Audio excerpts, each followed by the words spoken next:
were never supposed to hear this. In 1862, beneath the scorched earth of Ash Hollow, Nebraska, where wind whistles like it remembers screams, you'll find no monuments, no gravestones, no mention in history books, just silence and soil that refuses to forget. But something happened here, something so precise, so horrifying, and so far beyond human comprehension. It has defied every scientific explanation for over 160 years. You won't find it on any map. You won't hear it from your professors. But the story of the twin sons of Elias and Miriam Brandt was buried for a reason. Not because it was forgotten, but because someone wanted it hidden. Because it threatens everything we understand about time, death, and identity. These were no ordinary boys. What they knew, what they could do, shouldn't have been possible.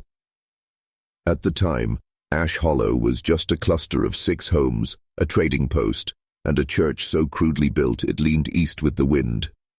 The Brandts, settlers from Ohio, arrived in May of that year, with infant twin sons born during a thunderstorm that split the night sky open like Judgment Day. Their names were Elijah and Emery. From the very beginning, townsfolk said the boys never cried, never laughed either. They just stared. At walls, at windows, at people passing by. It wasn't normal. By their second birthday, they spoke perfect English and Latin. Their mother swore she never taught them either. By age 4, they could recite entire chapters of obscure scripture never preached in any local church. By 6, they were mapping stars that didn't yet exist on any astronomer's chart. They predicted storms to the hour. They warned one neighbor of a miscarriage before her pregnancy had even been discovered by the midwife. And on July the 18th, 1862, Elijah said just one sentence to his father before vanishing into the fog with Emery right behind him. "We came to remember, not to live."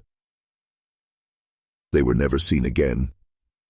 No footprints, no scent trail, no animal attack, no sign of struggle. Just mist and silence. A silence so absolute it still lingers in the pine needles like static. The church records were erased the following month, but not the pastor's personal journal. What he wrote would later be sealed away in a collection of forbidden archives buried beneath the University of Chicago until fragments were leaked by an anonymous donor in 1996. That journal tells a story about twins who remembered things they should never know and the secret societies that feared them. This video is not for entertainment. This is your descent into the forgotten, a place where logic shatters and hidden forces whisper truths the world was never meant to face. Brace yourself. You're about to learn why certain twins should never be born and why silence surrounds them. If you're still here, you were meant to hear this. Let me tell you what they don't want you to know. Not about the twins. No, not yet. First, you need to understand the place. Ash Hollow was never supposed to become a town. It sits at a strange convergence, geologically unstable, magnetically anomalous, spiritually off. Even before settlers arrived, the Lakota and Pawnee refused to camp there, calling it Wiaka or Yokipi, the place where voices do not stop. A place where dreams spill into daylight. A place that listens and sometimes answers. The Brandts, like most westward settlers, didn't care. They came for land, survival, and silence. But silence in Ash Hollow was never empty. It watched. The twins were born on the spring equinox. That means the day and night were in perfect balance. But what came through that night was not. Miriam Brandt's labor lasted 6 hours and 46 minutes. Every candle in the cabin went out the moment her water broke. The firewood turned wet. The livestock screamed. And when the boys emerged, the midwife, who had helped deliver 73 children, fainted at the sight of them, not because of deformity, not because of blood, because both boys opened their eyes the instant they were born, and they looked at her like they knew her secrets. From that moment, nothing was ever the same. At 3 months old, Emery began to hum hymns he'd never heard. Elias would find Elijah sitting motionless, eyes locked on corners of the room, muttering in what sounded like Greek or something close to it. They would switch places in the night without ever leaving their beds. Their parents marked their ankles with string just to tell them apart. But even that failed, because sometimes both strings were on one child in the morning. The doctor said stress, that the twins were exceptionally gifted. But he moved his practice 2 counties away within the month and never returned. No explanation. By age 4, the boys stopped speaking altogether, unless spoken to directly. Then they would respond not with answers, but with details. Unbearable, intimate details. To one traveler passing through town, "Your wife's sister is dying. She never forgave you for the letters." He dropped his whiskey glass and fled the bar without a word. To Pastor Harlan, who had served the town for a decade, "We know what's buried under the church." He quit that Sunday and was found dead the following spring, hung from the bell tower with his own vestments. But the worst came when Elijah spoke just once more. "There are watchers beneath the soil. They are not dead." And that's when the dreams began. Everyone in Ash Hollow, all at once, the same dream. A black door in a forest that didn't exist. The twins stood before it, silent, holding hands, and behind the door, a voice. Not a whisper, not a scream, but something between breathing and remembering. And that's what broke the town. The secrets weren't just known, they were being used. And the twins? They weren't just children, they were keys. Here's the part they'll tell you was folklore, that it was hysteria, that small towns spread stories like wildfires. But I need you to listen. Because what happened next in Ash Hollow wasn't a story. It was systematic unraveling. It began with the mirror. On the morning of October the 3rd, 1862, Miriam Brandt went to wash her face. The mirror above her wash basin, a simple pane of hand-blown glass, did not reflect her face. It reflected her back, standing in the room behind herself, watching. She screamed. When Elias ran in, the glass had cracked in 7 places, but the reflection was still moving, blinking, though the real Miriam did not. They smashed the mirror to pieces. But from that day forward, their home began to shift. Doors no longer led to the same rooms. Shadows stretched where light should have been, and at night, the twins no longer slept. They waited, sitting side by side at the window, murmuring things that made the air feel heavy, like the sky pressing down through the ceiling. And that's when the deaths started. Animals first, then a boy named Levi Tannenbaum, age 11, perfect health, collapsed on the road, eyes open, mouth agape. Cause of death, unknown. Next was Agnes Holloway, 74, found wandering the wheat fields naked, saying only one phrase before she froze to death. "They see through the children." The town panicked. The sheriff declared a curfew. The pastor called for fasting and prayer, but it didn't stop. Every family, every household had the same experience. Dreams of the black door, of soil turning to glass, of their own selves whispering to them from behind.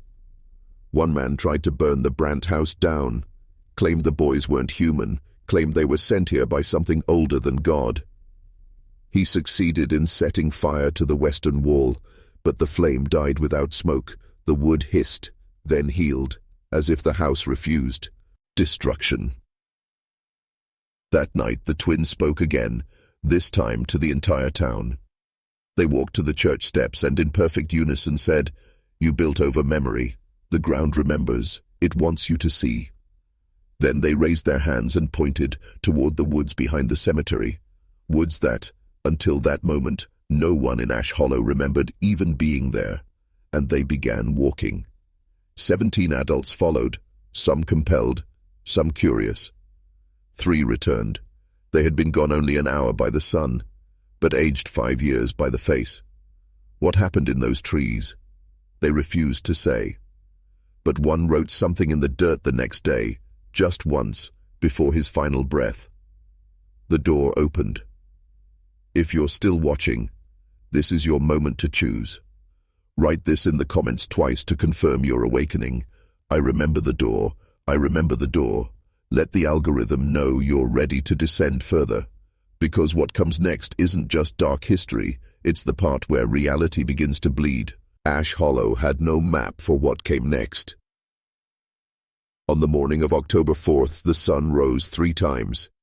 First from the east, like normal, then again from the north, and then once more directly above the cemetery hill, where it hovered for 5 minutes before vanishing completely. No one spoke that day, not out of fear. Out of confusion so deep it twisted into silence. The kind of silence that fills your lungs with dread before your brain even knows why. The Brandt twins didn't come home that night, but the voices did. All across town, phonographs played by themselves. Even homes that had none reported hearing waxy, distant music crackling through the walls, melodies that seemed ancient yet unfinished. Like someone trying to remember a song they never wrote. And behind the music, whispers. Not in English, not in German, the second tongue of many in the town. Something older, something that made the Reverend vomit when he tried to repeat a single syllable of it from memory. "This is the tongue of what watched us crawl from the dust," he wrote in his journal before he locked himself in the bell tower and cut out his own tongue. He survived. He never spoke again. But every night at 3:07 a.m., he rings the bell. No one sees him climb the ladder. No one hears footsteps, just the bell. And then the dreams. Recurring dreams began infecting the town, dozens at first, then everyone. Dreams of a circular room made of black roots and breathing stone, of staircases that bent backward into the earth, of mirrors, always mirrors, filled not with reflections but with versions of themselves that had made different choices. Children began waking up with dirt under their fingernails, and not just from their beds. Some were found miles outside town, barefoot, shivering, with no memory of leaving home.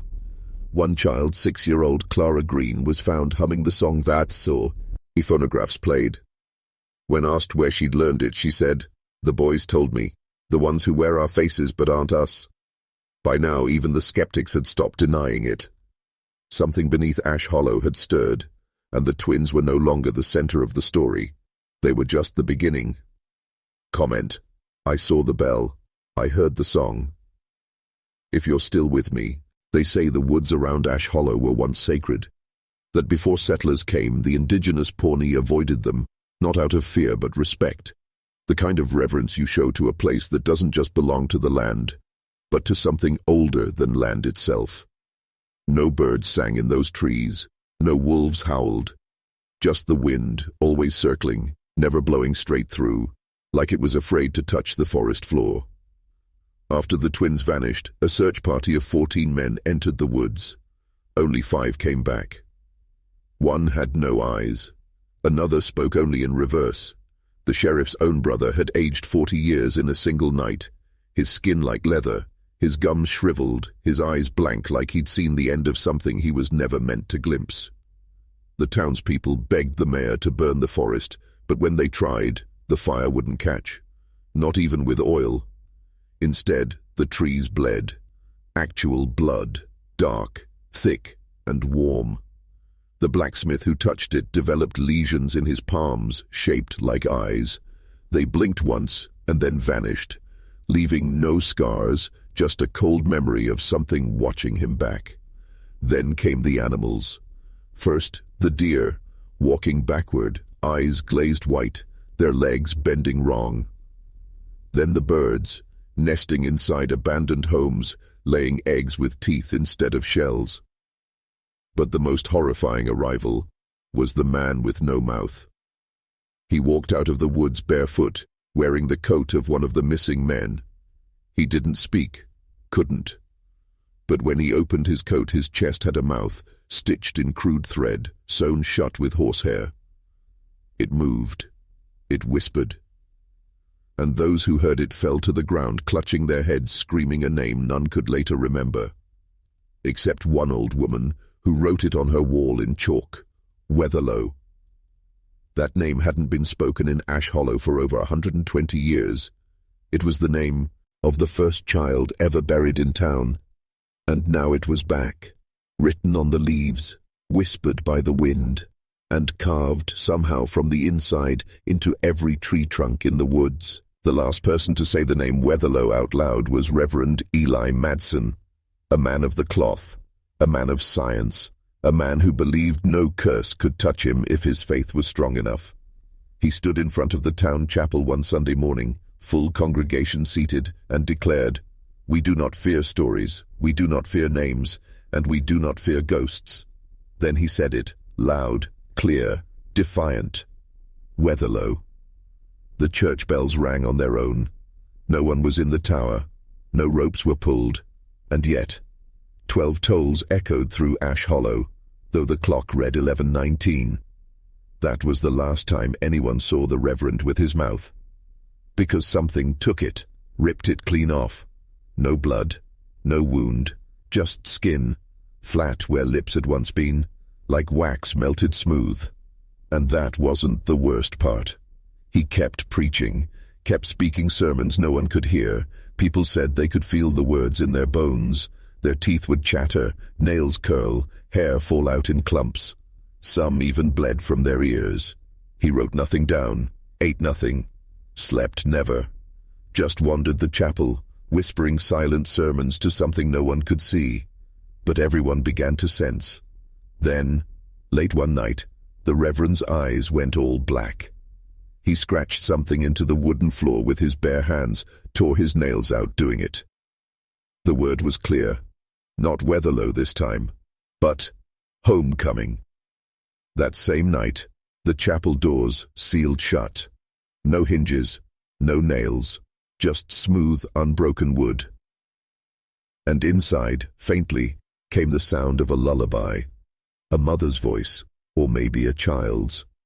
No one dares approach that building now, except for children, because every so often, a toddler from town will vanish. And a few hours later, you'll see them standing at the chapel doors, smiling, rocking gently, and humming that same tune. You can try to pull them away, you can scream their name, but they won't come. They don't even see you anymore, because like the Reverend, they belong to Weatherlow now. 6 weeks after the chapel sealed shut, a group of schoolboys dared each other to sneak into the cellar beneath it. The basement wasn't bricked off like the upper structure. There was still a rusted hatch at the rear, behind tangled brush and the overgrown graveyard. They thought it would be a game. They thought they'd find rats, maybe an old pulpit. Instead, they found the books. 7 of them, bound in something that looked like leather, but had freckles. One even had a faint navel. And when the boys opened the first volume, they screamed, not because of what it said, but because of how it spoke. Each page whispered as they flipped it, not in English, not even in Latin. In a language no one could place, wet, glottal, choking on its own syllables. But one boy, Micah Tiller, understood. His nose began bleeding, then his ears, then his eyes. But he read the whole thing, cover to cover, and when he closed the book, he smiled and said, "It's not a story, it's a memory." His memory, apparently. Except Micah had never been to Weatherlow before that day, and the town, remember, never existed on any map. He began writing his own journal in the days after. Pages of strange rituals, star alignments, and passages that looked like diagrams of the human body, twisted, wrong, reshaped into forms with too many joints. One entry simply said, "I remember my mother's teeth. She had 88. They weren't all in her mouth." Another, "The sun here doesn't rise. It just wakes up angry." When his parents tried to burn the journal, it wouldn't catch fire. They tried tearing it. It screamed. So they buried it under stone, deep in the woods outside Ash Hollow. That's where a woman named June Holloway found it in 1946 while researching weather patterns in Nebraska.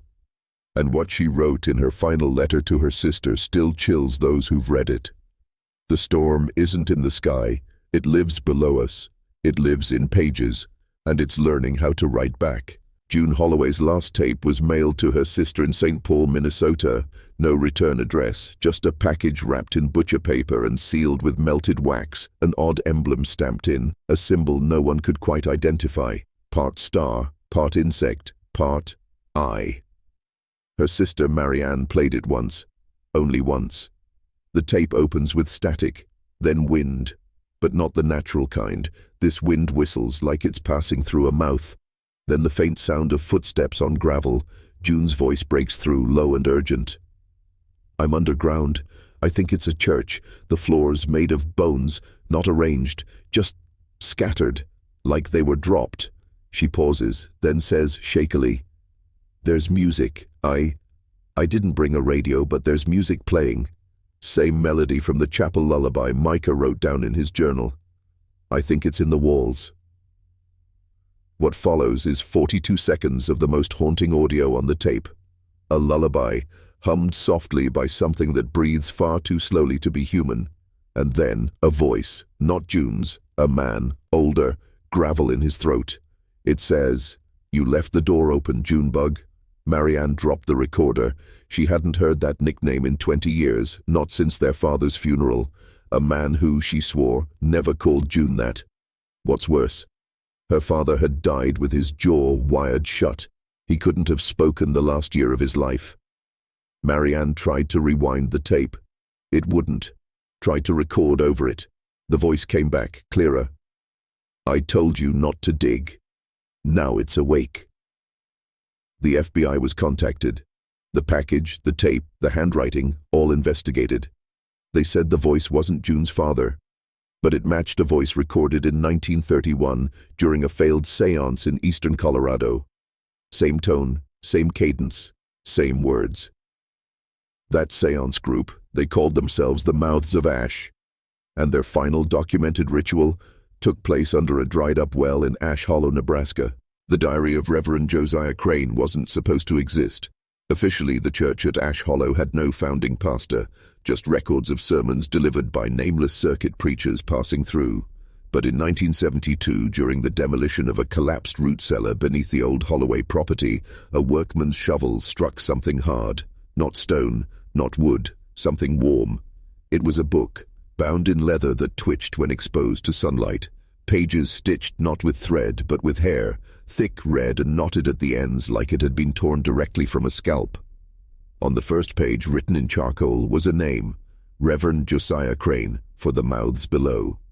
What follows are 314 entries, rambling, feverish, and filled with symbols drawn in blood. Crane speaks of visions, women weeping black ink, children born without eyes, and a voice rising from beneath the cornfields calling itself the root that thinks. He claims the town was founded not on land, but on a promise made by early settlers to feed the hollow once each generation. And he names names: the Holloways, the Harkins, the Dovetree twins. According to Crane, each family had a role: watchers, scribes, feeders. June's great-grandmother, Lydia Holloway, was listed as a doorminder, charged with protecting a stone arch buried in a dry creek bed just outside town. In one chilling entry dated September 14, 1883, Crane writes, "Lydia says it's growing restless. The teeth are longer now. It hums when the moon wanes. I saw it in my sleep again. Its eyes like wet buttons, its breath like molasses. We are inside it," she says. "We always were." Historians who analyzed the diary noted something impossible. The ink used throughout the entries contained traces of copper, salt, and, most disturbingly, amniotic fluid. The diary was sent to a private archive in Salem, Massachusetts. But 3 months later, that building burned to the ground. Every book turned to ash, except one. Crane's diary, still warm, still wet, and open to the final page, which read, "The girl is here now. She listens, she writes. Her name is June. She will finish what I began." In most historical towns, the census is a dusty artifact: names, ages, occupations scribbled down by officials doing their duty. But in Ash Hollow, the 1901 census is whispered about like a curse. Local historians refer to it as the double ledger, and for good reason. The anomaly wasn't discovered until 1938, when a doctoral student from the University of Chicago, Margaret Wexler, was combing through microfilm archives. She noticed something impossible. Each name appeared twice. First in the standard column, name, date of birth, occupation, nothing strange, but directly below each the same name appeared again, this time with a date of death, and not just approximate deaths or guesses. No, the second set of entries was precise, disturbingly precise, sometimes down to the hour. Samuel T. Breckinridge, farmer, age 42, alive. Entry, April 2nd, 1901, Samuel T. Breckinridge. Deceased entry, April 2nd, 1901, 6:44 p.m. Cause returned. That was the listed cause of death in over 80% of the duplicated entries. Margaret was baffled. She assumed it was a clerical error until she visited Ash Hollow herself. There in the back lot of the church cemetery were 2 rows of headstones, aligned perfectly side by side. Every stone bore a twin name, carved months or sometimes mere minutes apart. Samuel T. Breckinridge had 2 graves. Wexler interviewed the surviving townsfolk, many of whom refused to speak at all. One old man finally cracked after a bottle of corn whiskey and 2 hours of silence. He said, "The hollow doesn't take people, it remembers them. That's worse." Wexler's notes end abruptly in May of 1939. Her last recorded journal entry reads, "I found the census clerk, or rather, what's left of him. There were bite marks. Human ones. He said a name before he died. I think it was June." That was the last anyone saw of Margaret. Years later, her microfilm copy of the double ledger resurfaced in an estate sale in Cincinnati. Experts reviewing it in 2007 noted something disturbing. The film began deteriorating not from light or heat, but from the center outward, like it was being erased from inside itself. And at the exact center of that blackened reel, the name Crane. Ash Hollow Schoolhouse was once the pride of the prairie, built in 1892 from hand-cut timber with wide windows to let in the morning sun. Children from nearby farms, no matter how poor, were expected to attend. And every year, on the first day of school, the teacher would take a class photo in front of the whitewashed building. In September of 1903, Miss Harriet Beale posed with her students for what would become the town's most infamous photograph. 12 children, beaming, 11 girls, 1 boy. The photo, still held in the town's historical archive, appears normal at first glance, but the longer you look, the more your eyes start to ache. The 12th child, the boy at the far right, has a face that seems unfinished. His features blur slightly, his hands are too long, almost boneless, and his eyes too dark, no reflection. 3 weeks after that photo was taken, the schoolhouse collapsed. Locals say it was a sinkhole. The foundation gave out during a heavy rainstorm, and the building crumpled in on itself, taking everyone inside with it.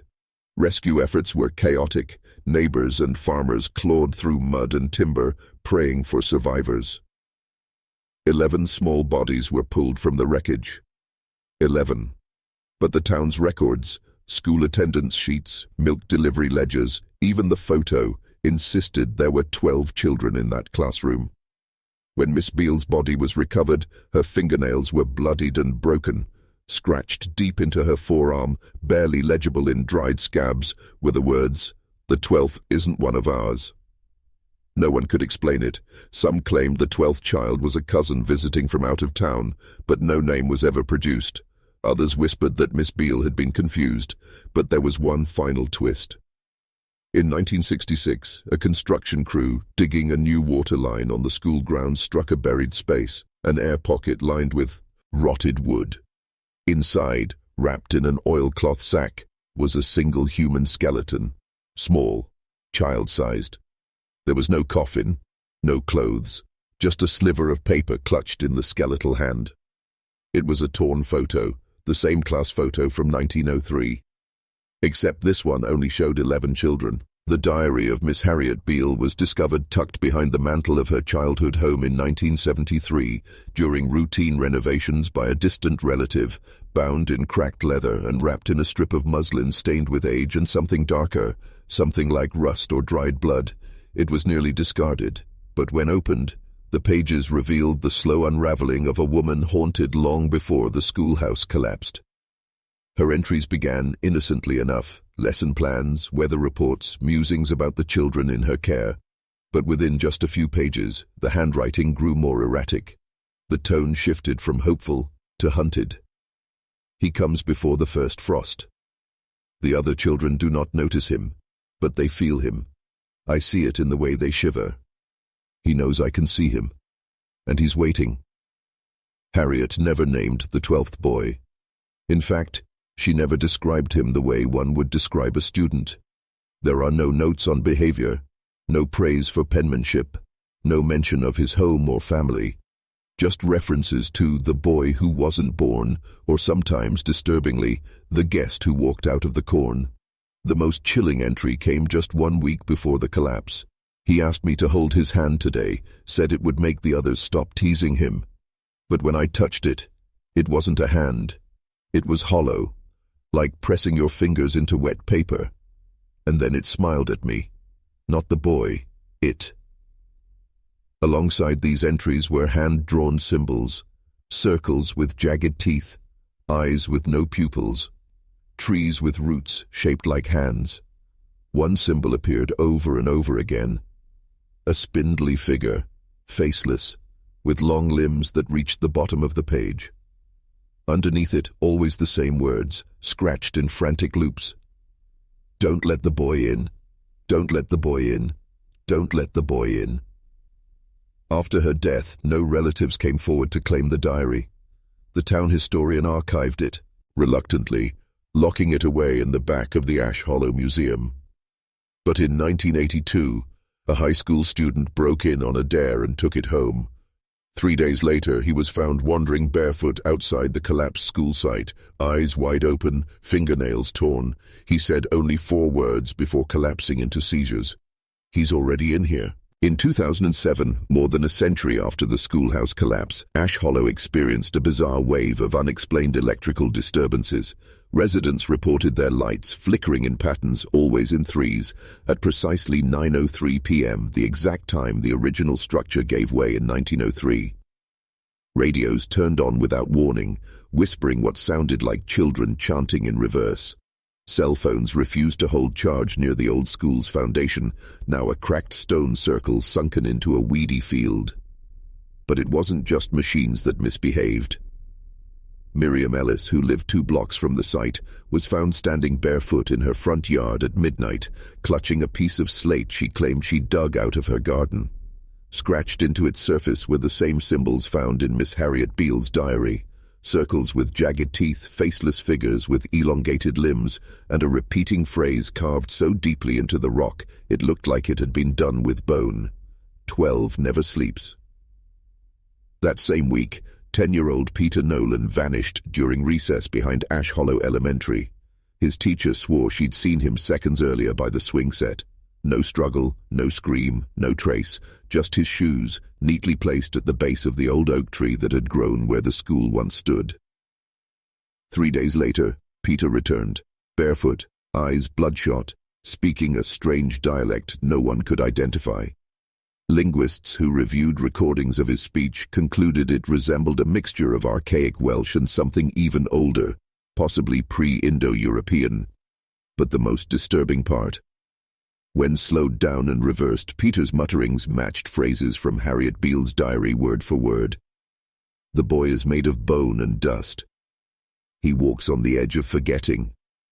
He will always be 12. Peter never fully recovered. By 2010, his family had relocated. Some say he lives in a psychiatric facility in Iowa under a different name, but others claim he never left Ash Hollow, that he simply changed, grown quieter, paler, always alone, and that sometimes on certain foggy mornings you can still see him, sitting at the edge of the field where the school once stood, wearing the same clothes he vanished in, swinging slowly, smiling at nothing. Long before settlers ever drove stakes into the soil of what would become Ash Hollow, the Pawnee and Oto-Missouri peoples told stories that now sound eerily familiar. These weren't fairy tales. They were warnings, passed from elder to child in hushed tones, always at night, always far from the river that cuts through the land like a scar. They spoke of the Pale Walker, a boy who arrived from nowhere, alone, smiling, silent, no name, no tribe, no family. He would stand at the edge of camps, just beyond the firelight, watching, and when someone approached, always a child, he would vanish, and so would they. One Pawnee legend describes the Pale Walker as a being shaped like a boy but born of bone and fog. His breath could frost leaves in summer. His feet left no prints in mud, and where he lingered, the birds stopped singing. Deer wouldn't cross his path. Even wolves gave him distance. The elders feared him not just for what he did, but for what he meant. He was, they believed, a harbinger, a sign of cycles resetting, a being tied to the land itself, drawn to pain, to trauma, to unquiet death. The tribes would abandon entire hunting grounds if he appeared more than once. They would burn their own lodges and move rivers away. Archaeologists in the 1960s discovered a buried ring of stones near the current site of Ash Hollow's collapsed schoolhouse.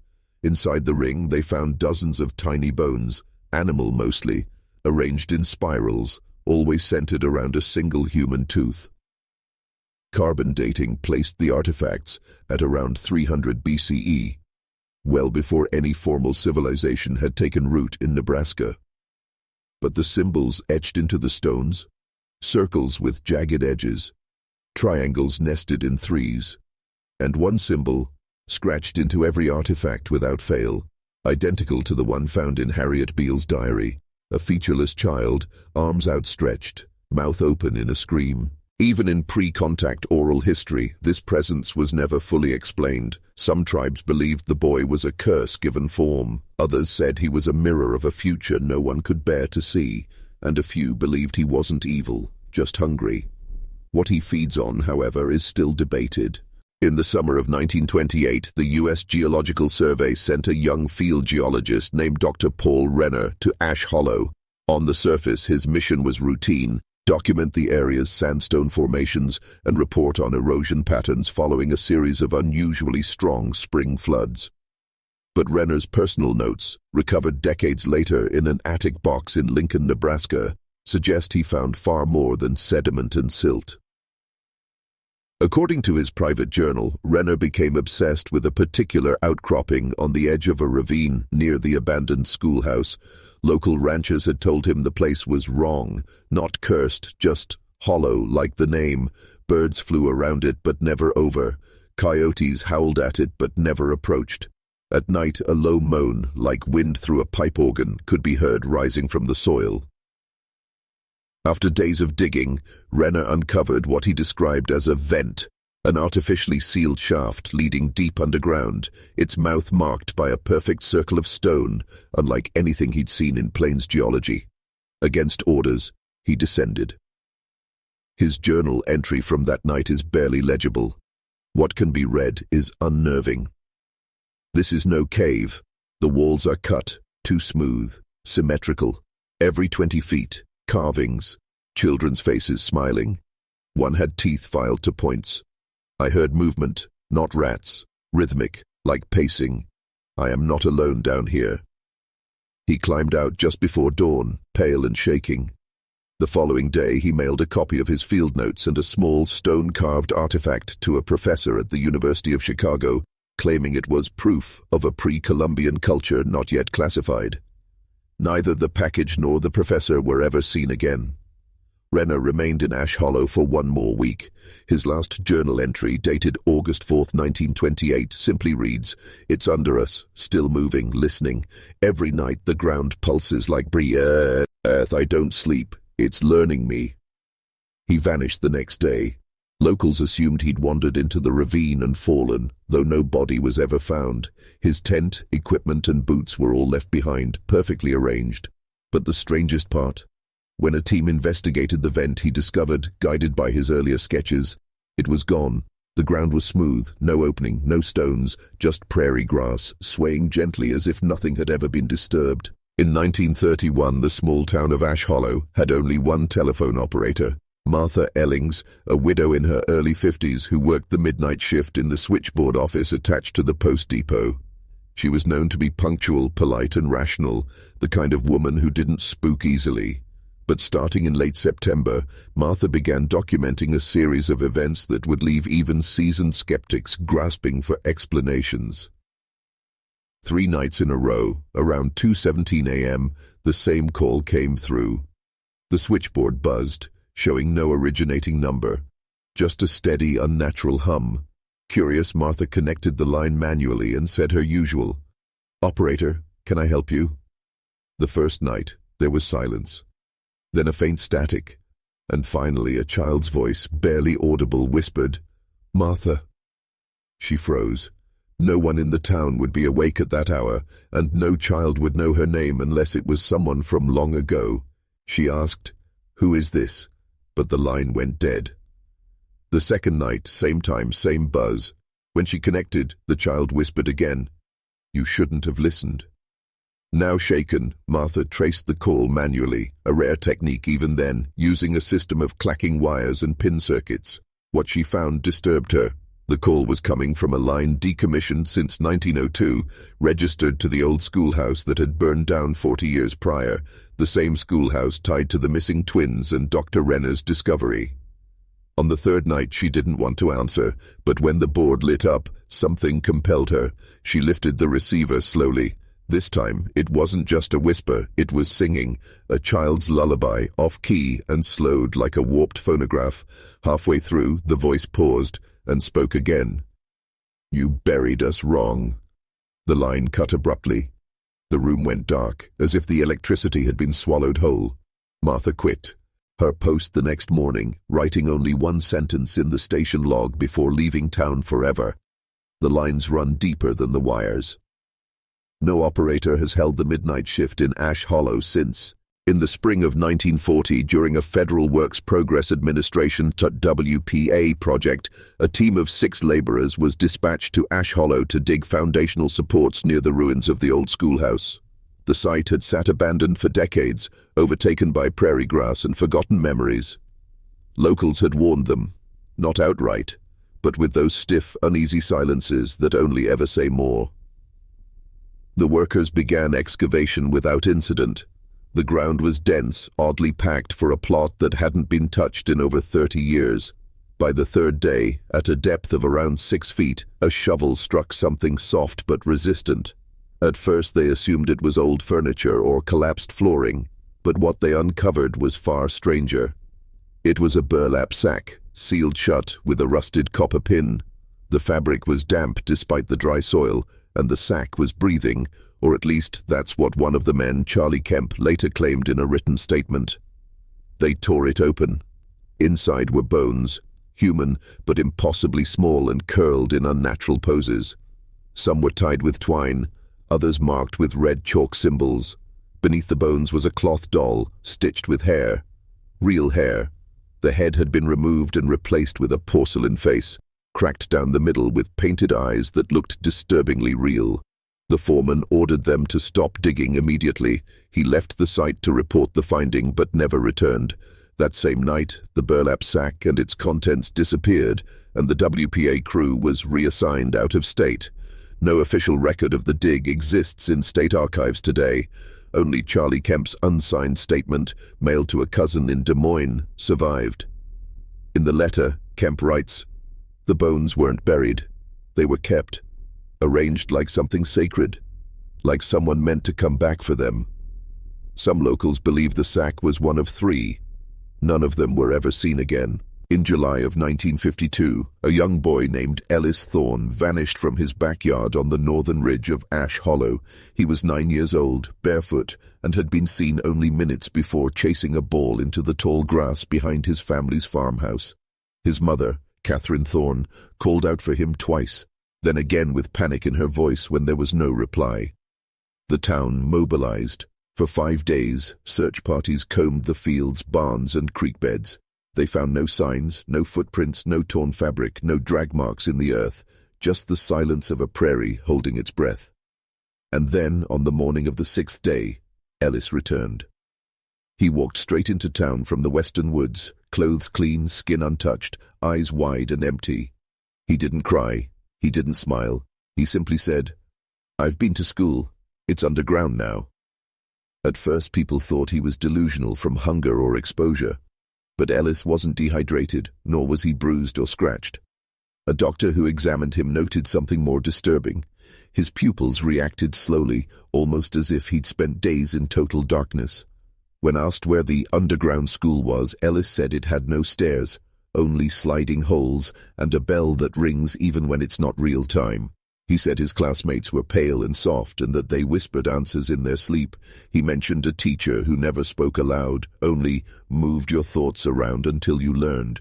Most unsettling, though, was what he said about recess. "We didn't play. We lined up. If you moved, they put the needle in your neck and you woke up at the beginning again." Ellis would say little else. Over the next few weeks he began drawing obsessively. Symbols, faces with no mouths, and a staircase spiraling into a pit. Then, just as suddenly, he stopped. He lived a quiet life afterward. Grew up, married, never had children. Locals say he never left Ash Hollow, not once. And every year, on July 14th, the day he reappeared, he placed a single black stone at the base of the ruined schoolhouse. When asked in an interview decades later if he remembered what really happened, Ellis just said, "You never forget your first teacher." In the summer of 1961, nearly a decade after Ellis Thorne's mysterious return, the town council of Ash Hollow approved a minor construction project. The installation of a new drainage system meant to run directly beneath the old schoolhouse foundation, which had been abandoned and slowly crumbling since the late 1800s. On August the 3rd, workers brought in a backhoe to break ground. The machine operated for less than an hour before it bucked forward, then sank nearly 4 feet straight down. The driver, Gerald Kinney, barely escaped injury as the earth beneath them gave way. Dust and echoes poured out from the pit. What lay beneath was no simple sinkhole. They had broken into a tunnel, and not just any tunnel. This one appeared man-made. Reinforced stone arches lined the walls, but they were scorched black, as if fire had swept through long ago. The floor was caked in dried mud, shattered tiles, and strange fragments of rusted metal that looked like twisted educational tools, rulers bent at unnatural angles, warped slates with faint chalk outlines, and what appeared to be a melted bell. Most disturbing were the desks, a dozen of them, wedged tightly into the corridor wall, as if they had been part of it. They were old-fashioned, iron legs, wood tops, and completely fused with the rock. On some of them were claw-like scratches, deep ones, scratches that hadn't come from rodents or time. Some of the desks even had straps, as if once used to bind children in place. The site was cordoned off immediately. Officials claimed the cavern was a previously unmapped mineshaft, but no mine had ever been recorded in the Ash Hollow archives, and one worker, a young man named Dwight Singer, quit the same day.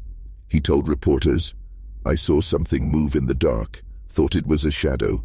Then I heard it breathe, low and wet."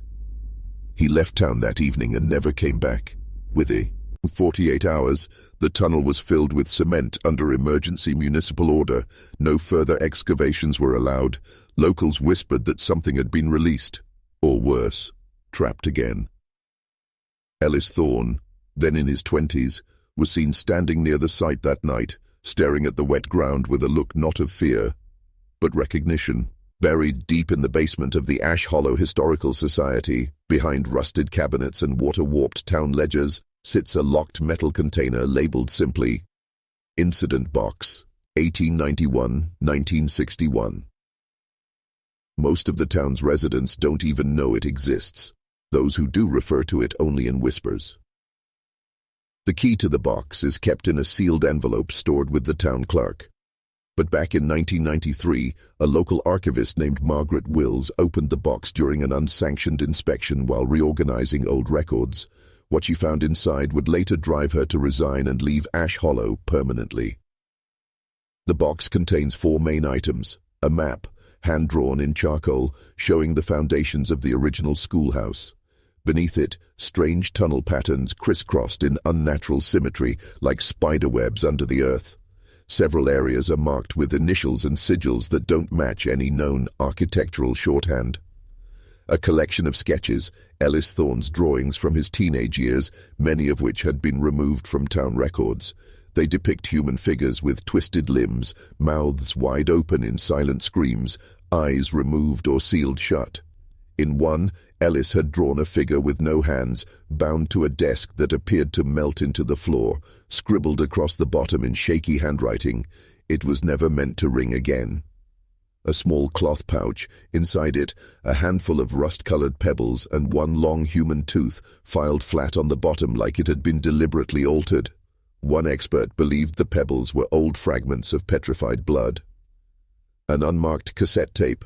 On the back, someone had scratched the words, "Bell Tones, unedited." Local folklore suggests this was a field recording made by Ellis himself, using a rudimentary recorder after the tunnel collapse in 1961. It was only ever played once. According to notes left by Margaret Wills, the tape begins with silence. Then faint rhythmic tolling. A bell chimes softly, distant at first, then grows louder, closer. Around the 2-minute mark, she claimed, the sound stopped being a bell. It became something wet, like breath echoing through a cavern. Then static. Then nothing. The tape player broke. She noted one final thing before leaving town. It was a warning, not a recording. He wanted to trap the sound, but it remembers. In the months leading up to the tunnel collapse in 1961, Ellis Thorne had begun receiving and responding to a series of strange, unsigned letters. These were later discovered among his personal effects, hidden in a false bottom drawer in the attic of his family home. Every envelope was marked only with the letter M in blood-red wax, and each one carried no return address, just postmarks from increasingly distant towns, as if the sender were deliberately keeping their trail fragmented. The content of the letters was equal parts cryptic and chilling. Ellis, the bell is not what it seems. It was never a tool of time, but of binding. They didn't install it, they buried it. Sound is the leash. Do not let it ring again. Ellis's replies, written in feverish handwriting, began to deteriorate in coherence as the months progressed. What started as cautious curiosity turned into obsession. I've traced the lines beneath the schoolhouse. They're not tunnels. They're veins. The children draw near them in their sleep. I found them sleepwalking, always heading toward the lowest point. Why don't they remember? The final letter from M, dated June 5, 1961, just 2 weeks before the incident, was barely legible. Scrawled across yellowed parchment it read, "You've heard it now, that's enough. Do not go further. The sound you followed is not of this world, and what answers will not stop with you. If the toll returns, it will bring everything back. You are not Ellis anymore." What makes these letters even more disturbing is that no one in Ash Hollow ever reported seeing anyone who matched the descriptions Ellis gave of the letter carrier, a man with mismatched boots, a wide-brimmed black hat, and eyes that seemed too deep for a face.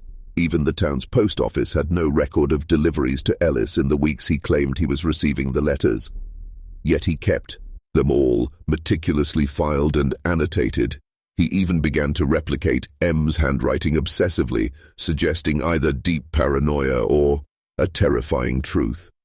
What if he was the one sending them, guided by something else inside him?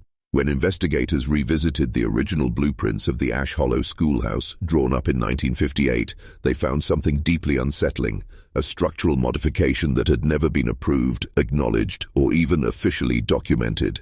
The discovery was made by a local historian named Evelyn Cross, who had been digitizing town records when she came across 2 sets of blueprints, one clean and standard, the other marked with faint pencil additions. The altered version contained an extra sub-level beneath the west wing of the schoolhouse, a small, windowless room, no entrance, no exit, just a sealed chamber built directly beneath the bell tower. It was labeled only with the number 0.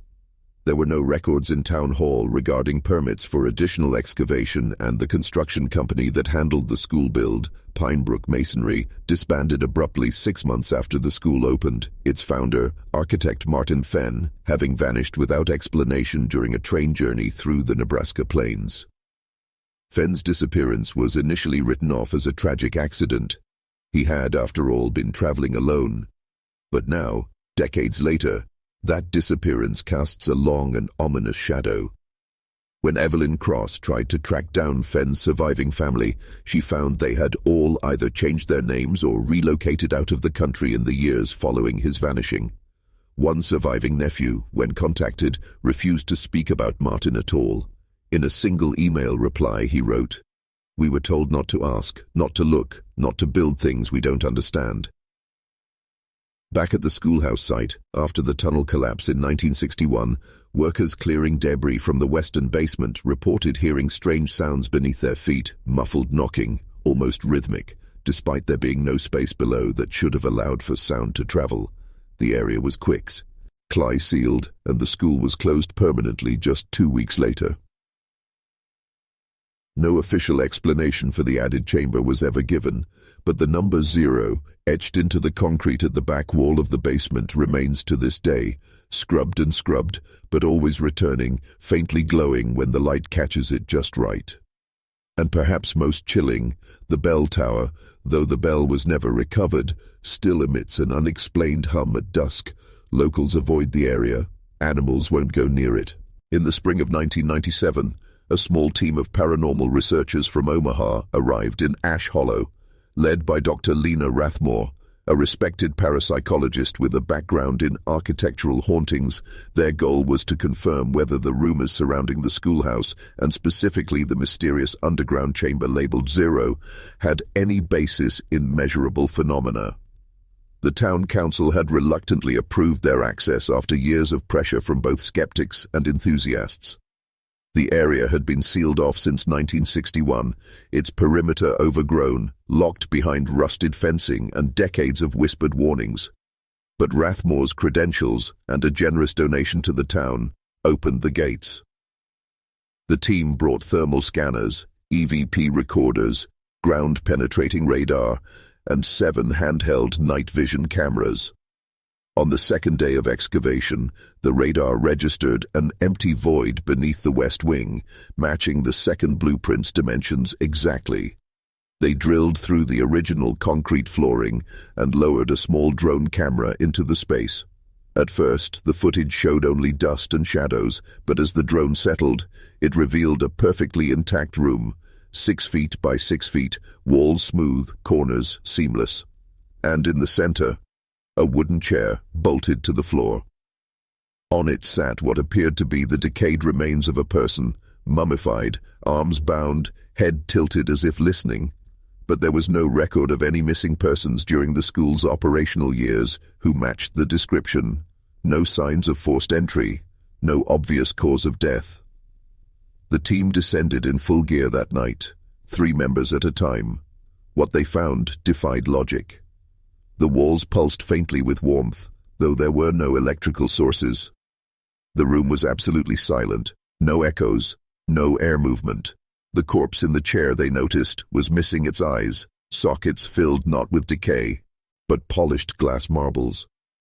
Then one of the handheld cameras, Unit 4, began glitching, displaying what looked like static. But when reviewed later, frame by frame, the static resolved into an image. A face, pressed up against the lens. Not the corpse, not anyone on the team.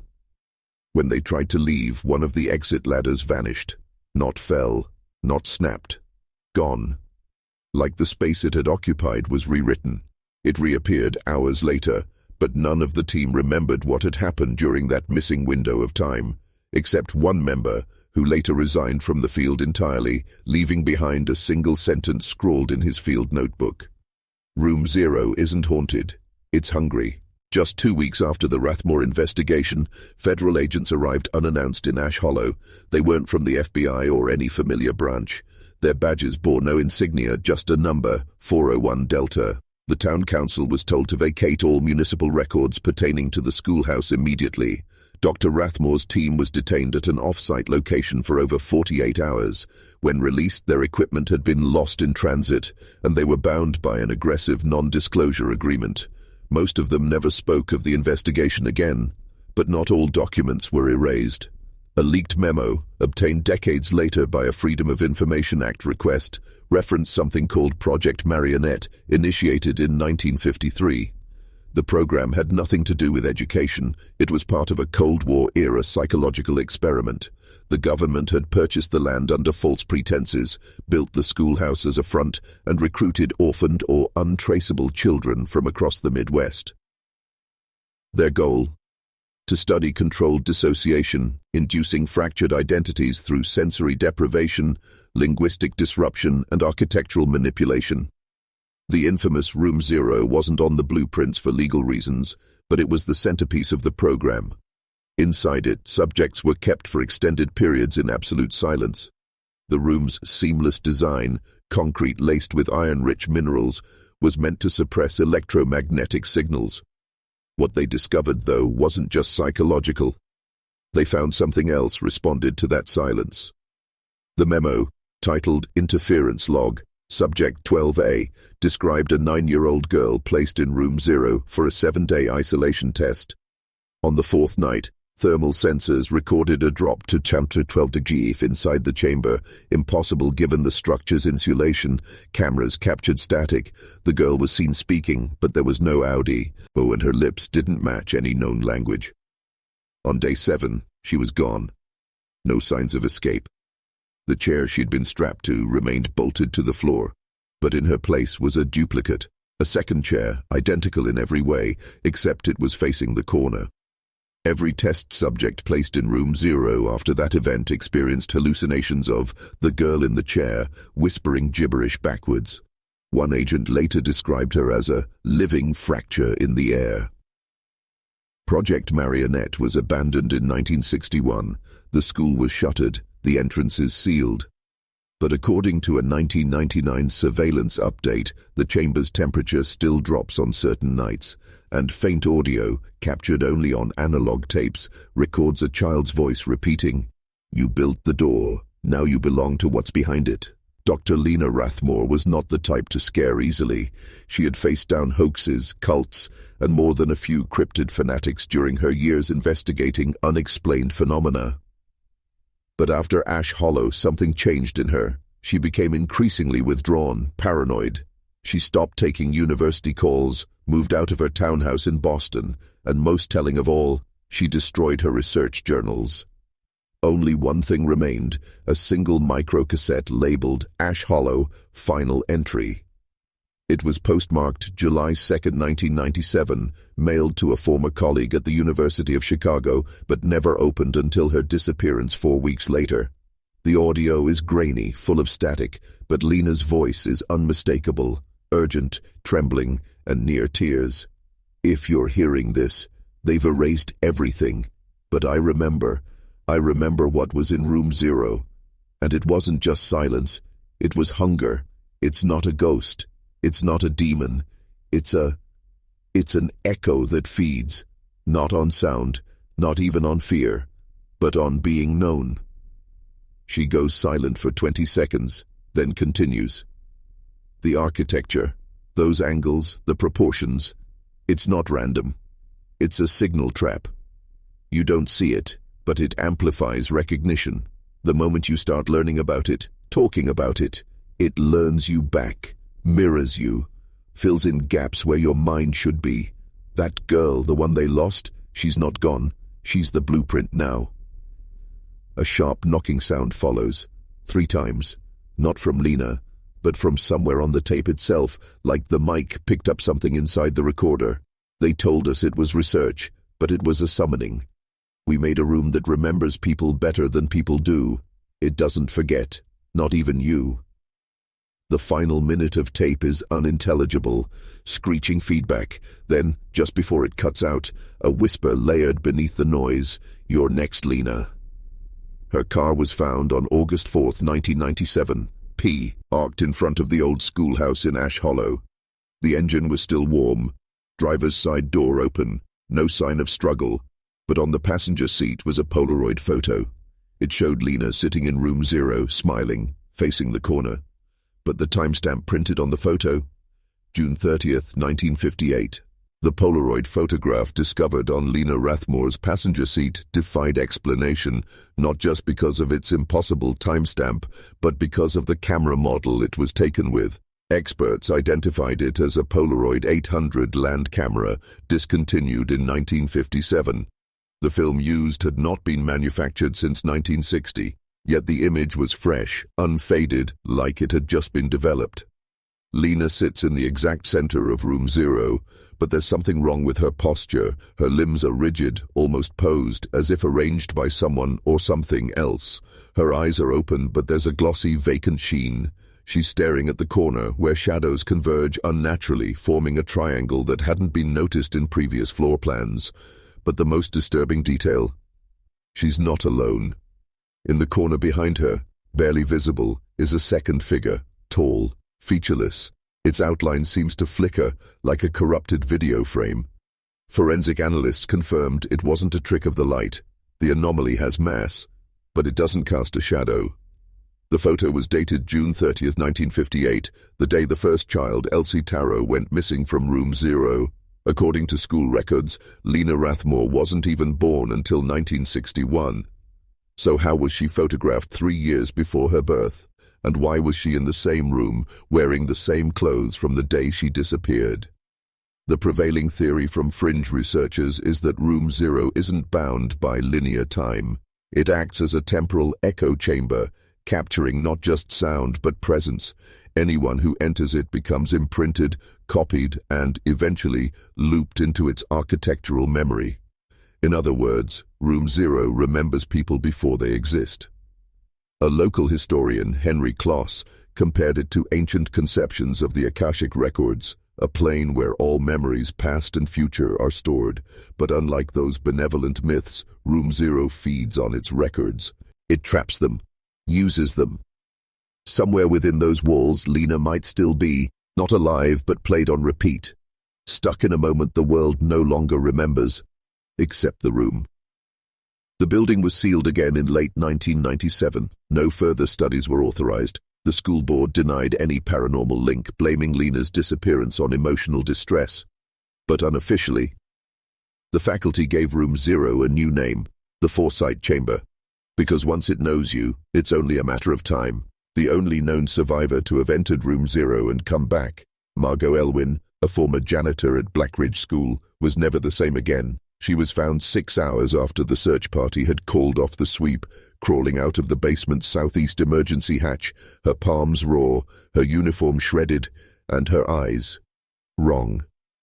Not wrong in the medical sense. Her vitals were normal, but there was a deep vacancy, a glassy shimmer behind the pupils, as if whatever she had seen had scrubbed her identity down to the bone. In the months that followed, Margot became reclusive. She wouldn't leave her home. She wouldn't talk to family. Then one day, out of the blue, she requested to speak to a local reporter, Carla Breen, a journalist investigating the Lena Rathmore case. Margot insisted the interview be recorded but not published until after her death. The footage was later leaked. In the video, Margot sits in her dimly lit kitchen, eyes darting to the corners, fingers constantly rubbing an invisible stain from the table. Her first words, "I didn't come back alone." Margot explained that when she entered room 0 on a dare from 2 teachers, she felt a pressure, like the room wasn't empty, even though nothing was visible. She described hearing the sound of children breathing in unison, though no one was there. Then her reflection in the window began to move independently. It didn't mirror her gestures. It stood still while she trembled.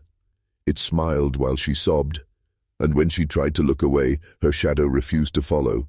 But the most chilling part came when she whispered, "It touched my name." Carla, confused, asked what that meant. Margot explained. In that room, names aren't just words, they're anchors. Once the room knows your name, it can copy you. It doesn't need your body, just the memory of who you were supposed to be. She believed the thing that followed her Barout wasn't a ghost, but a projection, a sentient echo that mimicked her patterns, her walk, her handwriting, her thoughts, and slowly, it began taking her place. By the end of the interview, Margot refused to answer any more questions. She stood up, turned off the recorder, and reportedly said, "If it asks for me again, don't answer. It already knows the sound of my voice." 2 weeks later, she vanished from her locked home, all doors bolted, no signs of struggle.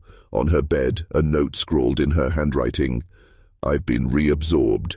The only existing audio recording from Room 0, often referred to as the Blackridge tape, was captured accidentally by a substitute teacher named Lewis Granger. He had been testing a new handheld recorder for the music department and left it running in his coat pocket during an after-hours walkthrough of the old East Wing. He never intended to enter Room 0. According to school logs, he was on the second floor reviewing classroom inventory, but the audio suggests otherwise. At timestamp 00:13:42, there's a sudden break in his footsteps, followed by a long silence. Then faintly we hear what sounds like a door opening with resistance, hinges groaning as if they hadn't moved in years. What follows has never been fully explained. At 00:14:01, the environment changes. The acoustics shift, no echo. The ambient sounds become flat, deadened, as though he had stepped into a soundproof chamber. Then, a child's voice whispers, "I've been waiting to be remembered." Lewis doesn't respond. Instead, there's a sound of light breathing, his sharp and unsteady, and then something faint but unmistakable, a lullaby, softly hummed, though there's no source. Multiple voices overlap, some off-key, some reversed, one distinctly inhuman, pitched low enough to vibrate the recorder's mic membrane. At 00:15:07, Lewis finally speaks. Barely audible, he mutters, "This isn't on the map." That's the last coherent sentence he says. For the next 2 minutes, there's erratic movement, shuffling, gasping, and then, at 00:17:02, an anomaly. The recorder picks up a voice that matches the exact cadence and tone of Lewis himself, but he is not speaking. The voice says, "I remember being Lewis, but I'm not him anymore." Experts who analyzed the file confirmed that no splicing or effects were used. The voice overlapped his own breathing, suggesting it was spoken by something standing right next to him, or inside him. At 00:18:44, the recording ends abruptly with a high-pitched screech. Lewis was found 3 days later, alone in the teacher's lounge, unresponsive and dehydrated. When asked why he had disappeared, he simply said, "I wasn't lost, I was copied." He never returned to teaching. The device was confiscated, but copies of the Blackridge tape have since been shared in underground forums, dissected frame by audio technicians, ghost hunters, and linguists. But no one can explain the final seconds, where, layered beneath the distortion, a voice whispers a list of names, not just students, not just staff, but names of people who hadn't yet been born. The Blackridge Fire of 1870 remains one of the most contested tragedies in Virginia's historical archives. Officially, it was ruled a boiler explosion in the school's sub-basement, but survivors and even some investigators told a different story, one no official record dared to include. According to maintenance logs, the boiler hadn't been operational for months. In fact, the entire East Wing, where Room 0 was located, had been sealed off pending structural repairs. But on the night of October 7, 1870, at exactly 2:17 a.m., flames erupted from within the very foundation of the building. Witnesses described the fire not just as hot, but vocal. Local seamstress Eleanor Key, whose home sat across from the school, claimed she awoke to the sound of what she thought were children screaming, but when she opened her window, what she heard instead sent chills down her spine. It was like a chorus of voices, not in pain, but in rage. They were reciting names I didn't recognize. Multiple reports described the fire as behaving unnaturally. Firefighters stated it moved against the wind, clinging to stone as if it were flammable.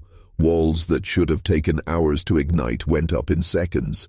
Yet curiously, some rooms remained untouched, particularly Room 0. The surrounding structure was destroyed, but that room stood untouched, its door charred but firmly shut. Photographs taken after the fire show a perfect black circle around the room, as though the flames had been repelled.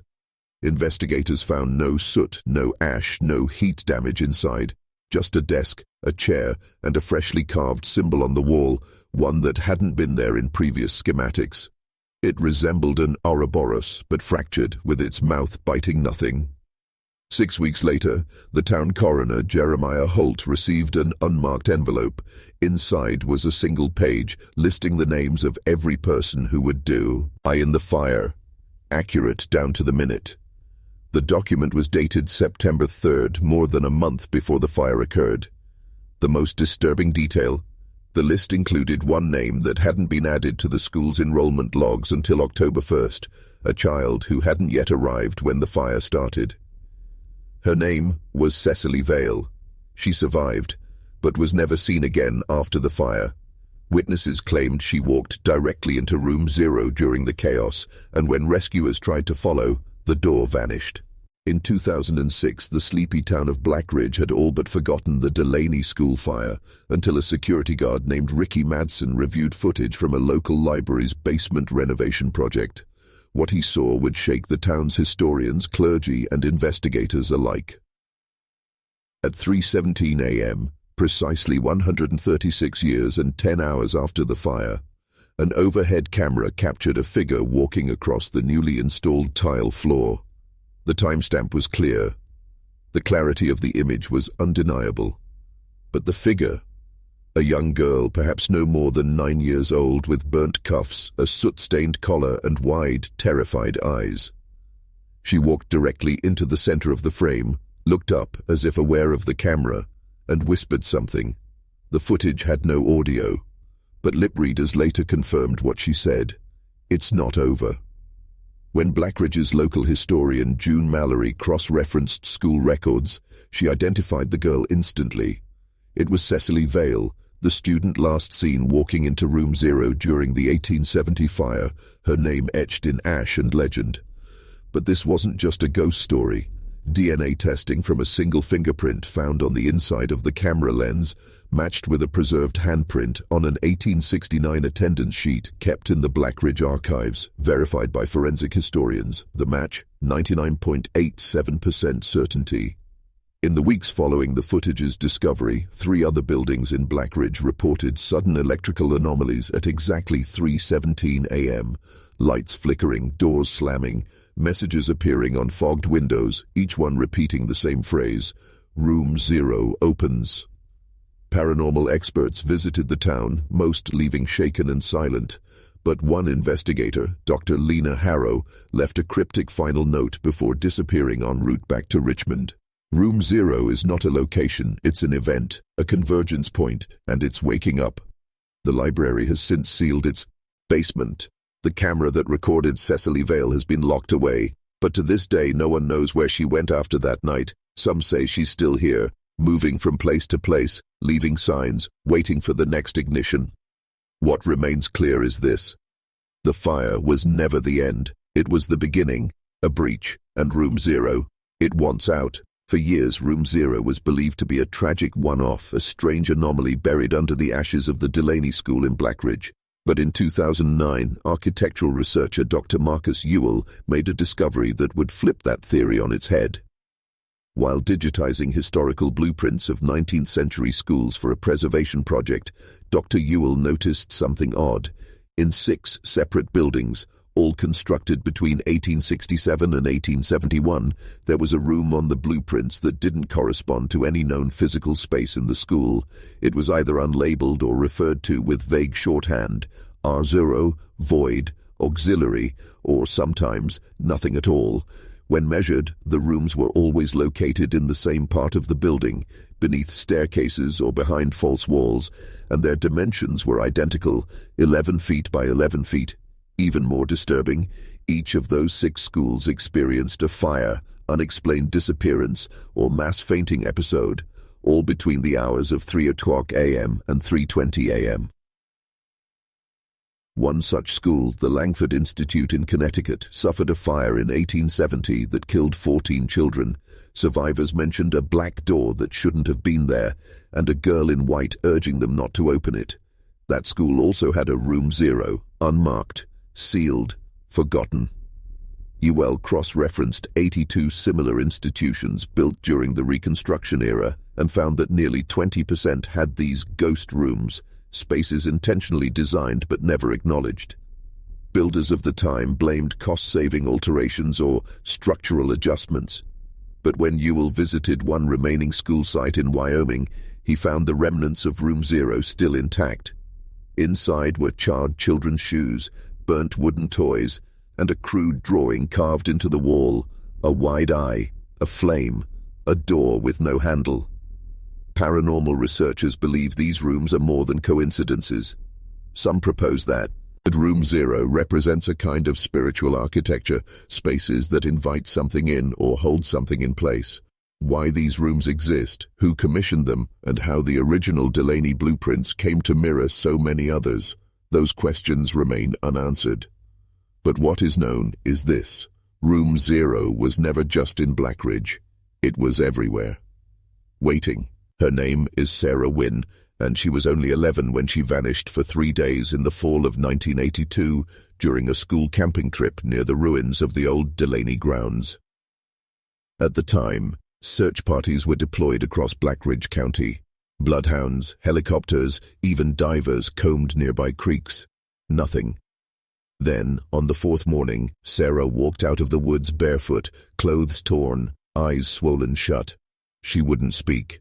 Not for days.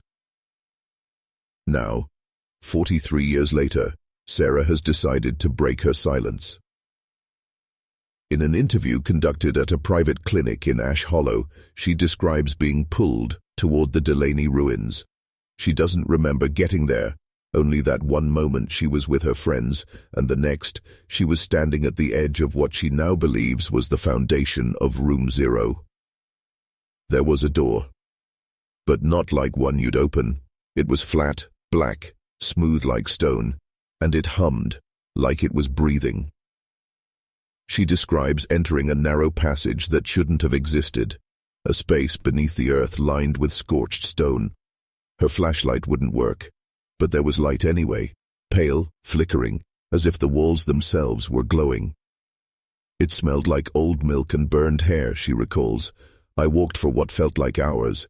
There was a room at the end, square, perfect, and in the center was a chair, made of bone. On the wall behind the chair, that same symbol again, an eye, a flame, and a handleless door. She claims something was already in the room when she arrived. It looked like a girl, but it wasn't. Her eyes were too wide, her mouth didn't move when she spoke. She said, "They made me from what was left of the others. Now you're next." Sarah awoke in the woods, curled around a rotting tree stump, fingernails blackened, one hand holding a rusted school nameplate. It read, Delaney School for the Instructive Mind, Room U. She kept that PO. Late. The photo of it, sent to researchers, matches exactly with artifacts recovered in 1971 from the original Delaney fire site. Sarah's account, though terrifying, corroborates with what survivors, researchers, and psychics have described for over a century. Room 0 is not just physical, but parasitic, a place that remembers, a place that waits, and for some like Sarah, it doesn't just haunt dreams, it brings them back. This final section is not a story passed through whispers or folklore. It comes from a government archive, recently declassified under the Freedom of Information Act. The file was marked Project Harrow, Psychological Architecture, Site, Delaney. Status, terminated with prejudice, access level, Omega Black. The report outlines a covert project initiated in the early 1950s. Its aim, to investigate and contain anomalous structural energies reported around the Delaney ruins. A team of military scientists and cognitive researchers were deployed under the guise of soil contamination experts, but what they found was far beyond environmental. In one document, a field agent named Lieutenant Aaron Cray writes, "We've confirmed spatial folding. This site breaks basic geometry. We mapped 5 rooms. The next day, there were 7. We lost 2 men in Room U. Their bodies were never recovered, only their dog tags, fused together. One set of blueprints shows a structure beneath the Delaney Institute, never built, never officially recorded, but the materials match: scorched limestone, scorched metal beams, and walls layered with human teeth fragments. The most disturbing item in the file, however, is a handwritten letter. Its author, Thaddeus Delaney himself. They came to learn, I came to divide. The mind is not a gift, it is a gate. I only showed them how to open it. You call it Room U, but it has no name. It was here before I arrived. It will remain long after I'm gone. You cannot burn it. You cannot seal it. The door does not close. It chooses when it opens. The final page of the file contains a black and white photo taken from a reconnaissance drone before the project was shut down. It shows a room deep underground, identical to Sarah Wynn's description. Square glowing walls and a chair made of bone. Only one word is scrawled at the bottom in red marker: Unforgy.